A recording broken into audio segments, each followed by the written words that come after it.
अस्सलाम वालेकुम। मैं हूं शबीर तूरी वाशिंगटन से। आज पाकिस्तान में होने वाले हमलों और जो सिक्योरिटी फोर्सेस के ऑपरेशन हैं उस पर बातचीत करूंगा।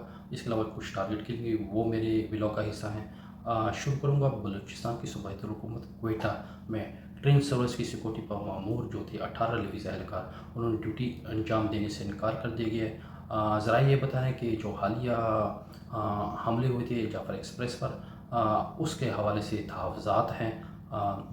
सिक्योरिटी एहलकार ड्यूटी देने से इनकारी हैं। जो मेरे पास अभी नोटिफिकेशन है उसके मुताबिक डीजी लिवीज़ है, उन्होंने इन तमाम एहलकारों को मुअत्तल कर दिया गया है। ज़रा ये बता दें कि इन एहलकारों की जो ड्यूटी थी वो जाफ़र एक्सप्रेस के अलावा दीगर ट्रेनें थी उन पर तैनात कर दिए गए थे। लेकिन जो सूरत हाल है बलूचिस्तान की, जिनकी वजह से तवत्तर के साथ सिक्योरिटी फोर्स पे हमले हो रहे हैं, इस पेश नज़र उन्होंने ड्यूटी देने से इनकार कर दिया है।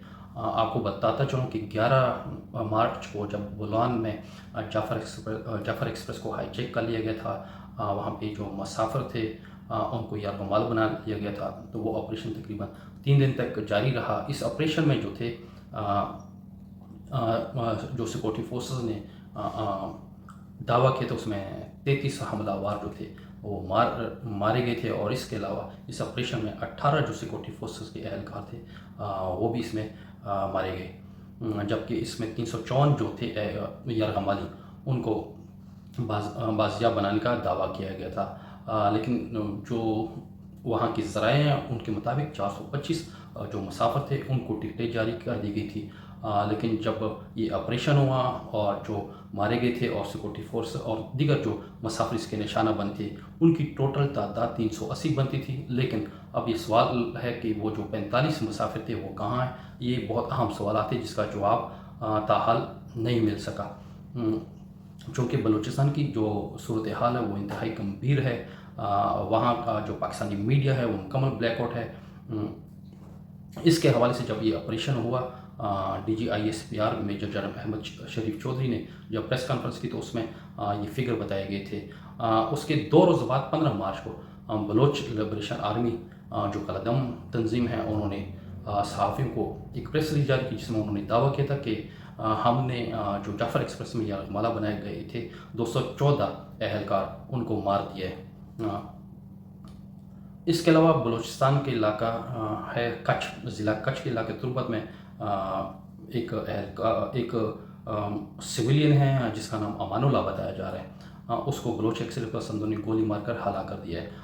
उस पर इल्ज़ाम है कि उन्होंने सिक्योरिटी फोर्सेस के लिए मुखबरी की और ये उनका सहूलतकार था। उधर खैबर पख्तूनख्वा में भी सिक्योरिटी की जो सूरत हाल है कुशीदा है।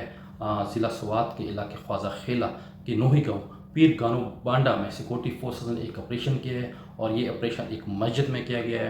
मस्जिद से भारी मिकदार में असलहा और गोला बारूद बरामद किया गया है और इस असले में मुताबिक खुद का जैकेट भी शामिल है। आपको बताऊं कि 18 अप्रैल को भी स्वात में सिक्योरिटी फोर्सेस ने एक ऑपरेशन किया था जिसमें 4 जो दहशतगर्द थे उनको हलाक कर दिया गया था। इन दहशतगर्दों से भारी मिकदार में भी असला बरामद किया गया था। ऑपरेशन के हवाले से जो हुकूमती सतह पर प्रेस रिलीज जारी की गई थी उसमें 2 हमलावरों की जो शनाख्त है वो अफ़गानिस्तान से हुई है। यहाँ पे भी जो ऑपरेशन हुआ है इसमें भी जो ताने बाने हैं दहशतगर्दी के वो अफ़गानिस्तान से मिल रहे हैं। और एक ख़बर जो इस वक्त आ रही है शुमाली वज़ीरिस्तान से, वहाँ के जो 3 तहसीलें हैं बड़ी रज़मक है, मीरन शाह है, मीर अली है, यहाँ पे कर्फ्यू नाफिज कर दिया गया है। जो वहाँ की ज़राए हमें बता रहे हैं कि वहाँ पे जो दहशतगर्दों की नकलो हरकत देखी गई, इसके हवाले से वहाँ पे कर्फ्यू नाफिज कर दिया गया। सिक्योरिटी फोर्सेस का ऑपरेशन जारी है। इसके हवाले से जो पेशरफ्त होगी नेक्स्ट व्लॉग में बात होगी। लकी मरवत से एक अफसोसनाक खबर है जहाँ पे थाना गजनी खेल के हदूद में जो दहशतगर्द हैं उन्होंने एक FC एहलकार है अताउल्ला, उसको गोली मारकर हलाक कर दिया है। अताउल्ला छुट्टियों पे आया हुआ था जिसे निशाना बनाया गया है। आपको बताता चलूँ कि गुज़श्ता 2-3 माह से जो खैबर पख्तूनख्वा के सिक्योरिटी एहलकार हैं जो मुख्तलिफ अज़ला और दीगर सूबों में तैनात किए गए हैं, जब वो छुट्टियों पे आते हैं तो ये एक्सरे पसंद और ये दहशतगर्द उन्हें यरगमाल बनाते हैं, अगवा करके ले जाते हैं और जो थोड़ी सी मजम्मत कर लें उनको गोली मार कर हलाक कर दिया जाता है। بڑی افسوسناک صورت حال ہے پاکستان کی، خصوصاً خیبر پختونخوا اور بلوچستان سے، چونکہ میڈیا کو بلیک آؤٹ کر دیا گیا، اس پہ بات چیت نہیں ہو رہی، اس پہ خبر سامنے نہیں آ رہی۔ اس سلسلے میں میں نے یہ ولاگ شروع کیے ہیں۔ یہ جو تھی اہم خبریں تھی آج میری ولاگ میں۔ انشاءاللہ کل تک کے لیے اجازت دیجیے، خدا حافظ۔